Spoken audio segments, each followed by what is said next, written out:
quadrative niveau. Enseignant Tchélé, policier, gendarme, brigadier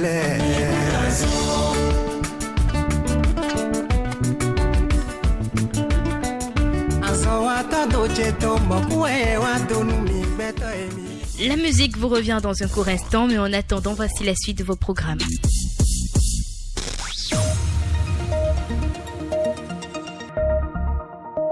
13h à Cotonou, 12h en temps universel. » Radio Afrique Santé, c'est ton écoute partout dans le monde. Le journal Rachel Passassi.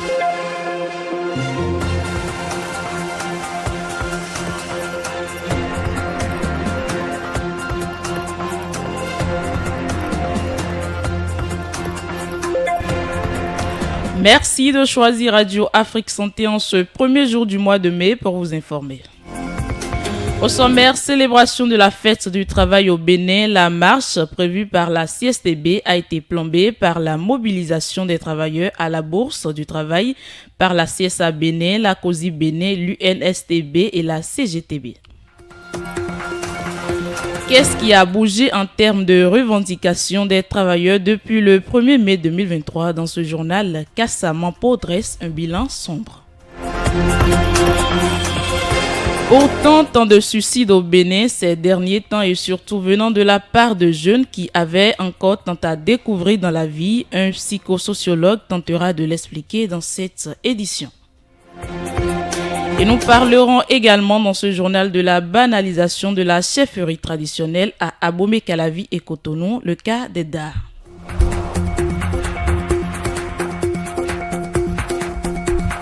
Voilà pour les titres. À toutes et à tous, bonjour et bienvenue.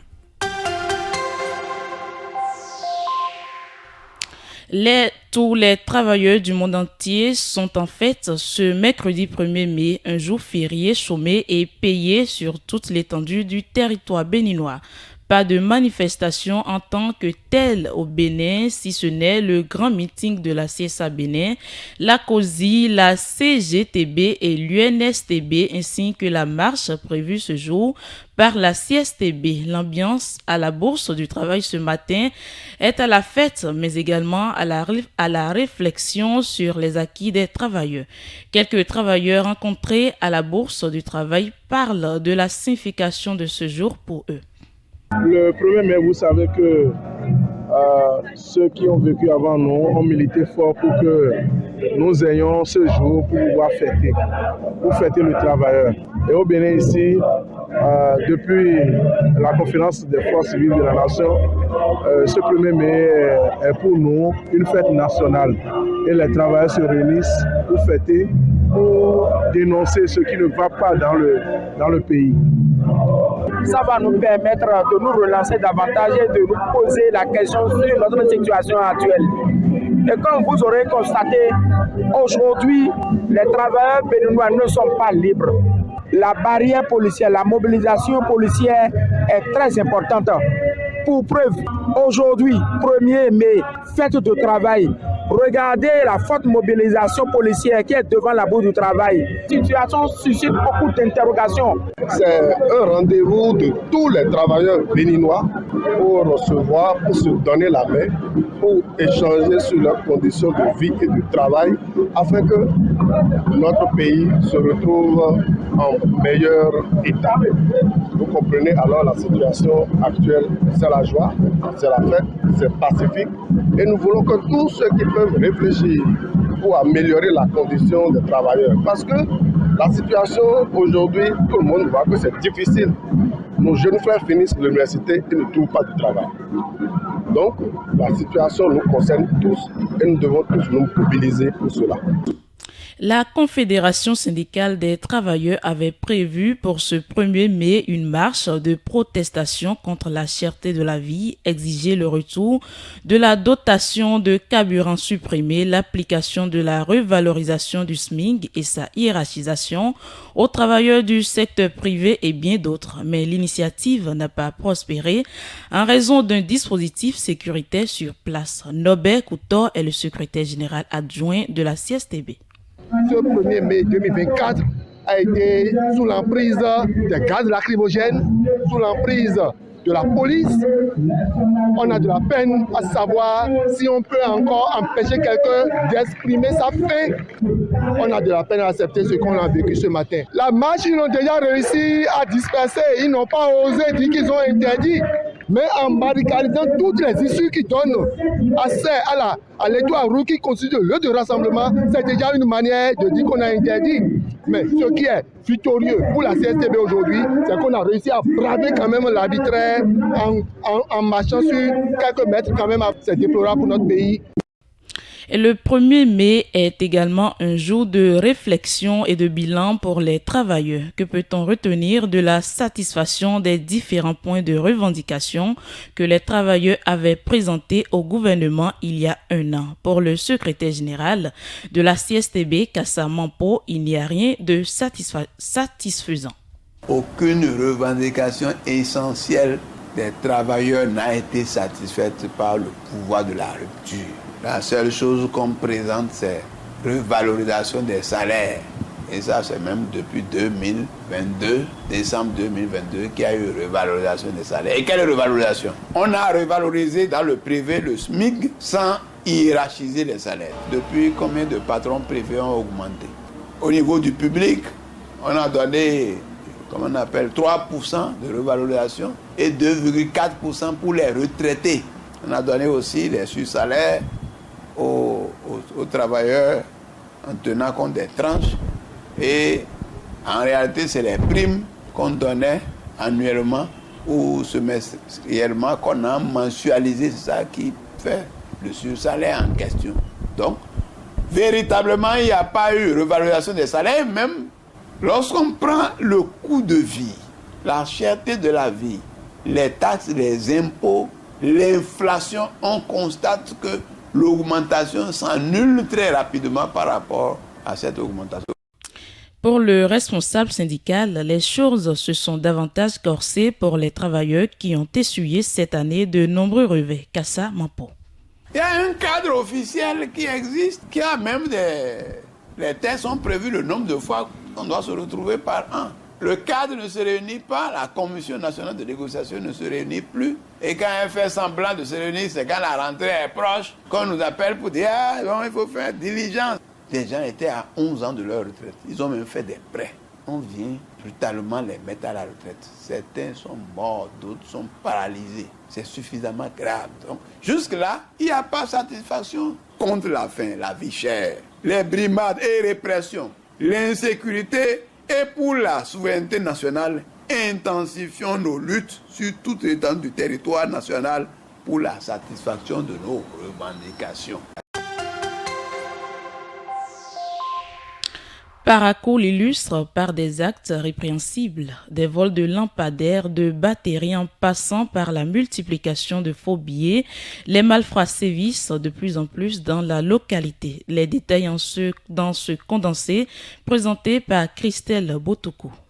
Dans la commune de Parakou, les actes d'incivisme se multiplient de plus en plus. Dans les quartiers de Madinon et Titirou, les lampadaires ainsi que leurs batteries ont été dérobés par des individus mal intentionnés. Cet acte plonge la population dans une obscurité, ce qui perturbe la sécurité. Il faut noter qu'il n'y avait pas assez de lampadaires dans cette zone. Un individu a été arrêté pour multiplication de billets de banque. Il a été arrêté par les éléments du commissariat de la dite zone. Le détenu, voulant réaliser un forage à un revendeur, lui aurait également proposé la multiplication des billets de banque. La démonstration a été faite avec du papier et des produits chimiques. Plusieurs effets ont été retrouvés sur lui, dont 2 enveloppes contenant un billet de 10 000 francs CFA et des papiers blancs. Toujours dans le Borgou, un réseau de cambriolage a été démantelé. L'opération, menée par les éléments du commissariat de Tchatchou, a eu lieu du 26 au 27 avril 2024 aux environs de 3 heures du matin. Les malfrats ont volé un carton contenant du climatiseur et plusieurs autres appareils électroménagers. Le démantèlement a pu avoir lieu suite à un appel téléphonique reçu par le commissariat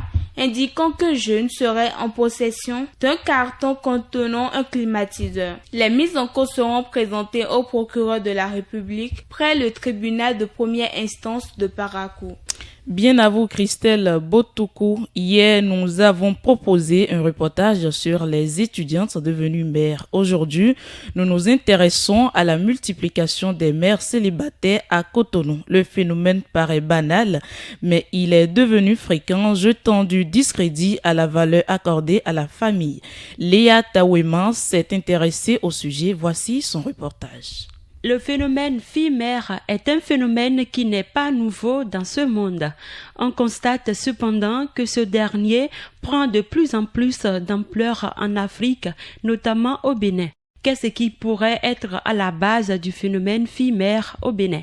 Quelques citoyens rencontrés se prononcent. C'est dû non seulement aux moyens des parents, soit les parents n'ont pas les moyens pour s'occuper de cette jeune fille, soit les parents ne sont pas disponibles, ne se rendent pas disponibles pour s'occuper de l'éducation de cette jeune fille. Et cette fille, vu qu'elle se trouve dans certains besoins, elle a des amis certainement, des camarades, des copines certainement, et elle aimerait vivre également cette vie. Et maintenant, puisqu'elle veut vivre cette vie, elle est obligée de rentrer dans leur groupe. Et cela la pousse maintenant à se donner aux jeunes garçons et pour avoir de l'argent, pour s'occuper d'elle, pour satisfaire ses besoins vitaux et tout ça, pour être aussi à l'aise comme ses camarades. Voilà, donc ça fait qu'une fois mise enceinte, le jeune peut l'abandonner. Hein. Les mamans surtout ne leur parlent pas trop de ça et puis elles s'y mettent dedans. D'autres, les mamans les encouragent jamais à aller. Mais par contre, d'autres, on leur parle, mais vu qu'elles ont des camarades qui leur disent ceci est bon, ceci n'est... Elles font ça. Maintenant, quand elles tombent enceintes, l'amour refuse. Soit carrément, au début, il dit qu'il va garder, après, il refuse, elle souffre avec. Il y a la puberté aussi qui intervient dans tout ça. Je dirais qu'il y a aussi l'amour de l'argent. Il y en a des filles qui se disent qu'elles n'ont pas, qu'elles cherchent le mieux-être et elles suivent des garçons. Par exemple, on peut prendre l'exemple des Caïmans et autres. Elles voient qu'ils ont l'argent et elles veulent se faire coûte que coûte belle. Elles suivent. Il y a aussi certains parents qui disent souvent à leur fille d'aller chercher l'argent elle-même. Surtout quand elle a déjà 18 ans, pour eux, elle peut se supporter. Mais elle n'a aucun boulot. Peut-être qu'elle est étudiante. Elle n'a pas encore le niveau où elle ira travailler quelque part. Et on lui dit tout ça là. Elle est obligée de se soumettre et de se donner aux garçons. Plusieurs raisons expliquent la recrudescence de ce phénomène dans nos sociétés. Néanmoins, la mondialisation joue aussi un grand rôle. Nicole Gouroubera est sociologue. Ces filles sont généralement dans l'âge de l'adolescence, qui est un âge donc de turbulence. La jeune fille s'adonne à certaines activités, notamment sexuelles, dans une certaine naïveté. Beaucoup d'adolescents aujourd'hui ont accès à Internet. Certains utilisent même le téléphone portable des parents sans que ces derniers le sachent. Beaucoup ont des comptes TikTok, Messenger. Donc aujourd'hui, la recherche donc de minimum pour survivre amène les parents, les deux, à être régulièrement absents du domicile. Et voilà, les enfants sont presque délaissés à eux-mêmes et chacun développe sa façon de s'éduquer. Donc c'est comme ça que certaines filles naïvement se laissent entraîner par des camarades à l'école et voilà, elles piquent une grossesse. Il y en a qui tombent même enceinte sans savoir ce que c'est qu'une grossesse. Des facteurs qui favorisent le phénomène des filles, mais c'est aussi la pauvreté. Il faut l'avouer que dans nos communautés, il y a des filles très jeunes déjà que la pauvreté pousse dans les bras des hommes. La communication entre parents et enfants est très capitale pour lutter contre ce phénomène.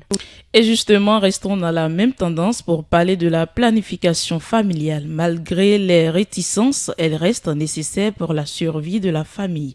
Quelle est l'importance de la planification familiale? La sage-femme Sylvia Kassa répond au micro de Nadirat Biok-Berégui. qu'est-ce qu'une méthode contraceptive? Avant de répondre à la question, je vais d'abord définir la planification familiale. Alors, la planification familiale est tout simplement l'ensemble des moyens, des méthodes mises en place pour espacer de façon idéale les naissances et aussi pour éviter les grossesses non désirées. Et maintenant, j'en viens à la question, la méthode contraceptive. La méthode contraceptive est une méthode visant à éviter ou toute méthode visant à éviter de façon réversible et temporaire la fécondation d'un ovule par un spermatozoïde ou s'il y a fécondation, l'anidation de l'œuf fécondé. Alors, quels sont les différents types de méthodes contraceptives que nous avons? Nous avons les méthodes naturelles, les méthodes hormonales, progestatives et même chirurgicales. Alors, quand on parle de méthode naturelle, on parle de la méthode MAMA, de la méthode du calendrier, du collier, de la glaise cervicale et de la température. La méthode MAMA signifie méthode d'allaitement maternel et d'aménorrhée. Alors c'est une méthode proprement qui concerne les femmes qui viennent d'accoucher. Et la méthode du calendrier associée au collier, c'est un collier avec un nœud, un anneau plutôt. On déplace l'anneau en fonction du cycle à partir du premier jour des règles. En déplaçant l'anneau, vous allez voir que à un certain moment, nous allons arriver au niveau des pelles qui sont d'une couleur différente. C'est constitué de 3 couleurs. Il y a des pelles à couleur blanche, couleur un peu chocolat et une seule perle à couleur rouge. Donc en fonction de comment on déplace les perles, chaque jour on doit déplacer en fait l'anneau. Dès qu'on tombe dans la période dangereuse, à part ça, nous avons la méthode de la glaise cervicale. On prélève la glaise cervicale, on met tout simplement son doigt au niveau de son vagin, la main toute lavée, toute propre bien sûr. Et donc il suffit de faire entre le pouce et l'index. Quand on essaie d'écarter les 2 doigts en fait. Si on arrive à écarter le maximum possible, mais quand on est en ovulation, dès qu'on fait ça, ça tiraille un peu. Et maintenant, les méthodes hormonales, il y a les pilules, les injections, les DIU, dispositifs intra-utérins. Il y a aussi les préservatifs masculins féminins. Il y a également les implants. Il y a aussi la méthode chirurgicale. Bon, c'est une méthode quand même du dernier recours. C'est rarement utilisé parce qu'elle est irréversible. C'est la vasectomie au niveau de l'homme qui consiste à enlever les testicules de l'homme. Et chez la femme, c'est la ligature des trompes qui constitue également à faire l'ablation des trompes. Sachant que toute méthode contraceptive a ses avantages et ses inconvénients, quels sont ses avantages et quels sont ses inconvénients? Les méthodes contraceptives ont beaucoup d'avantages, contrairement à ce que les gens pensent. La première intention, c'est d'espacer vraiment les naissances, parce que ça va lui permettre d'avoir un contrôle sur son corps, en fait. Ça permet de définir vraiment l'écart entre les enfants. Et comment pouvons-nous encourager une discussion ouverte et sans jugement sur la planification familiale dans notre société? La planification familiale, c'est vraiment pas un secret pour quelqu'un. C'est vraiment à nous, agents de santé, de faire notre travail. Quand l'opportunité se présente, même si la personne n'est pas là pour ça, qu'on essaye quand même de donner quelques informations enrichissantes sur la question de la planification familiale. L'actualité au cours du mois d'avril a été marquée par plusieurs cas de suicide et ceci dans plusieurs départements du Bénin. Que des gens en viennent à se donner la mort est déjà difficile, mais c'est l'âge relativement jeune des victimes qui émet davantage et inquiète. Quelles peuvent être les raisons qui expliquent cet état de choses? Élément de réponse à travers ce reportage de Huguette Rontoyon. Le suicide, voilà le mot le plus utilisé par la presse ces derniers jours. Une tragédie qui connaît une recrudescence, actuellement laissant la population confuse. Nous sommes dans un contexte économique où la vie sociale au Bénin est un peu chère. Les gens n'arrivent plus vraiment à joindre les 2 bouts. Là, on peut dire que c'est ça qui favorise la recrudescence des cas de suicide. C'est stupide d'agir de la sorte, mais c'est aussi le constat d'un manque de courage de ces jeunes de personnes qui décident de se ôter la vie. Et ça peut se comprendre car si tout le monde n'a pas la même mentalité face aux problèmes, face aux difficultés de la vie. Il y a la dépression qui pourrait causer ça. Il y a aussi le stress intense, les troubles mentaux aussi. Chez les jeunes aujourd'hui, c'est les problèmes relationnels. Et aussi l'aspect là qui est général, les difficultés financières. Voilà un peu les raisons qui pourraient expliquer la recrudescence du cas de suicide au Bénin, sinon de nos jours. Mais dans quel état d'esprit peut se trouver une personne qui décide de mettre fin à ses jours? Raymond Assogba est socio-psychologue. Le psychologue, pour comprendre l'être, tient compte de deux paramètres définis par Sigmund Freud. Il y a Thanatos, il y a Eros. C'est-à-dire dans la vie, il y a le principe de la jouissance et le principe de la mort. Et donc, celui chez qui le principe de la mort domine, se retranche de la vie sociale. Et ils ont une vie beaucoup plus individualiste. Mais quelqu'un aussi, chez qui domine le principe de plaisir, peut, lorsqu'il fait face à une déception, dégringoler de l'échelle d'Eros et se retrouver dans Thanatos. Et souvent, ce sont ceux-là qui se suicident. Pour le psychosociologue, les causes sont multiples et chaque personne possède en elle la force pour ne pas commettre l'irréparable. Aujourd'hui, au Bénin, il y a des gens qui se suicident. Un, là, on peut dire c'est par hasard. Deux, là, ça devient inquiétant. Trois, c'est que c'est grave. Et là, il faut interroger l'environnement donc de celui qui s'est suicidé. Aujourd'hui, comme il y a l'inflation, le maïs qui était à 125 francs, maintenant là, on dit que c'est à 400 et quelques. Non, tout coûte cher. Il y a tout ça qui peut amener quelqu'un à se retrouver en fait en situation de vouloir se suicider. Par rapport aux difficultés, mettre en avant la douceur de vivre. Donc, avoir ce qu'on appelle ça va aller. Le suicide est-il un crime? Beaucoup répondront négativement. Certes, pour les religieux, le suicide est un acte répréhensible à ne pas commettre pour qui désire la vie après la mort ou qui veut se faire une place au paradis. Nous allons maintenant à la découverte du tricotage. Cette technique de tissage de fil à l'aide d'un crochet remonte à des siècles. Son origine précise est incertaine, mais on pense que le tricotage a évolué à partir de techniques de tissage plus anciennes et était l'art que maîtrisait par le passé toute jeune femme mariée. Dans certaines traditions encore, la jeune mariée devrait intégrer son foyer avec une panoplie de serviettes, torchons et même habits de bébé tricotés. Parlons de cet art qui revient à la mode avec cet élément présenté par Kamash Eke. Le tricotage est un art qui s'est répandu dans le monde entier grâce aux échanges culturels. Les techniques et les motifs étaient documentés dans des livres et des revues spécialisées, permettant une diffusion encore plus large. Plusieurs personnes le redécouvrent, plus moderne et présent sur le marché béninois. Le tricotage est une activité créative, elle est appelée et gratifiante. Plusieurs personnes trouvent ça comme une manière de se détendre et de se zapper du stress et de laisser libre pour aller à leur créativité. C'est de tricoter peut donner un sentiment de satisfaction à quelqu'un lorsqu'il voit son projet se concrétiser peu à peu de ses propres mains. Certaines personnes trouvent également du réconfort dans le fait de tricoter pour elles-mêmes ou pour autres personnes. Avec le tricotage, tu peux faire des habits, des pantalons, beaucoup de choses, tu vois, beaucoup de choses. C'est bien quand même. Moi j'aime ça. J'adore ça. Genre c'est un truc qui me plaît même, mais j'ai pas le code et tout ça. Et si je savais vraiment là où on vendait ça là, j'allais déjà commencer les trucs en ligne et tout. Pour ma part, le tricot, donc c'est vrai qu'au début je voyais ça comme une activité de vieux, bon, l'influence de la télé et tout. Mais après avoir côtoyé certaines personnes, j'ai vu que c'était d'abord un truc où il fallait être patient. C'est un peu comme la couture en fait, mais c'est beaucoup plus compliqué, c'est manuel et il faut de l'abnégation pour arriver à faire ce qu'on désire. Encore appelé crochet, le tricotage a aujourd'hui quelques spécificités dans l'utilisation des crochets. Si entre-temps, les femmes utilisaient 2 crochets, aujourd'hui, celles qui excellent dans le milieu utilisent un seul. Quelques-unes en parlent. Le crochet est tout entièrement fait à la main, alors que le tricot peut être fait à la main comme à la machine. Il n'y a pas d'œuvre de crochet qui soit fait à la machine, non. Et ça se différencie par le rendu, les points.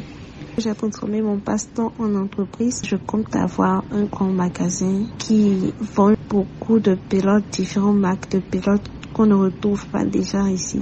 Contribuer à ce que le Bénin aussi commence par fabriquer des laines. Même si certains le pensent démodé, le crochet continue de faire son petit bonhomme de chemin avec des artistes et des artisans qui repoussent les limites pour créer des œuvres d'art contemporaines. Il a d'ailleurs incrusté le monde de la mode et du design avec des créations de vêtements, d'accessoires et même de sculptures textiles. Et après le tricotage, on parle culture dans ce 13 Da est un terme tiré de la langue fon. Il est de plus en plus fréquent de voir des dignitaires de Vodou à Abomey-Calavi et Cotonou s'appeler Da, un titre que beaucoup réclament au point où on se demande qui doit porter ce titre. Tous les Da de Cotonou et d'Abomey-Calavi ont-ils réellement été mandatés pour porter ce titre? Ce reportage nous plonge au cœur du sujet. Il est signé Didier Zissou. Souvent, dans les villes d'Abomey-Calavi et Cotonou, on les retrouve avec des chapeaux sur la tête. Des chapeaux achetés au marché et sur lesquels on peut lire Da succédé d'un surnom. Pour la plupart, il s'agit des dignitaires du culte vaudou. Or, le titre de Da est bien différent du titre de dignitaire. Mais, que pense la population du nombre important de Da qui circulent à Abomey-Calavi et Cotonou? Aujourd'hui, il existe des escrocs qui se prêtent le titre de Da.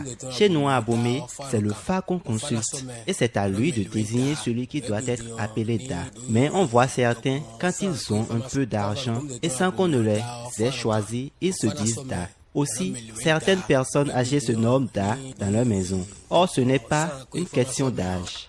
Mais il existe des Da de Cotonou en nombre important. Des Da qui n'ont pas subi les rituels comme Tabibla.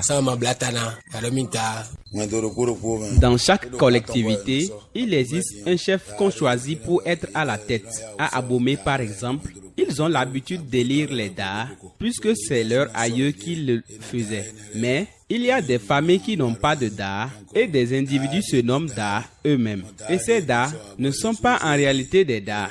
Ils ne peuvent pas se présenter en public comme Da.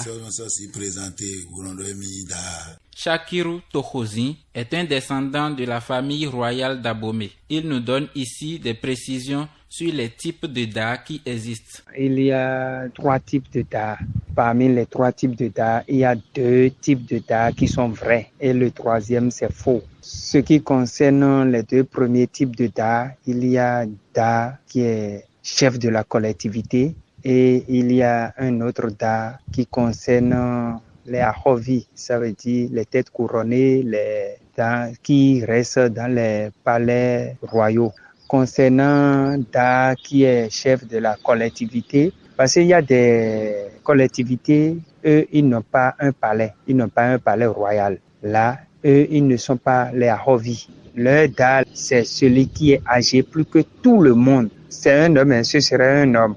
Maintenant, les Da qui restent dans les palais royaux, les Ahovi, surtout les Webonou, là, ils consultent Fa. Et c'est le Fa qui désigne. Ça peut désigner un petit, même un nouveau-né. Ou bien ça peut désigner même quelqu'un qui n'est même pas encore né, qui est toujours fœtus dans le ventre de sa maman. Est-ce que vous comprenez? En dehors de ça, il y a des gens qui se disent Da parce qu'ils sont les chefs, les tradis praticiens qui se disent Da. Ceux-là, ils ne sont pas Da. Ils sont pleins à Cotonou. Pourquoi assistons à ce nombre important de Da dans les villes d'Abomey-Calavi et Cotonou? La question ne laisse pas indifférents les sociologues. Charles Sossou en est un. Tout est dynamique et tout est évolutif. La société aussi, elle est dynamique. C'est vrai qu'il y a l'origine, les Da, c'est pas comme on le voit aujourd'hui. Et comme la société a connu des mutations, donc toutes les structures qui composent la société aussi ont connu des mutations. C'est vrai que de plus en plus, quand quelqu'un est vraiment, il est féticheur, il se déclare Da. Je dirais que peut-être il se déclare Da dans son domaine, pas Da au sens premier comme on le voyait avant. Maintenant, si on laisse de côté cet aspect, il y a aussi des gens qui ne sont ni vraiment ni féticheurs, qui se proclament Da. Ça là, c'est la faute d'abord à la chefferie traditionnelle et aussi à l'État. S'il y avait un cadre juridique qui réglementait la chefferie traditionnelle au Bénin, on n'allait pas assister à ces déclarations de Da comme on assiste de nos jours. C'est pour cela que le gouvernement a bien compris en mettant sur place actuellement une commission qui est chargée de mettre le cadre juridique de la chefferie traditionnelle sur place. La chefferie traditionnelle devra définir le profil type d'un Da selon les réalités socio-culturelles, a conclu le sociologue.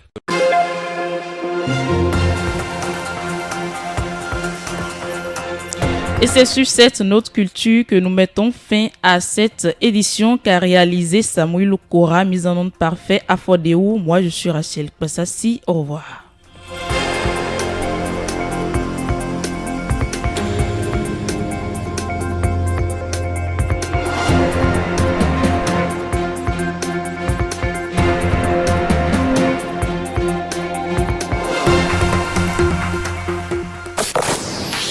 Toute la journée, 7 jours sur 7. Toute la journée, 7 jours sur 7. C'est l'information santé en continu et de la musique sur Radio Afrique Santé.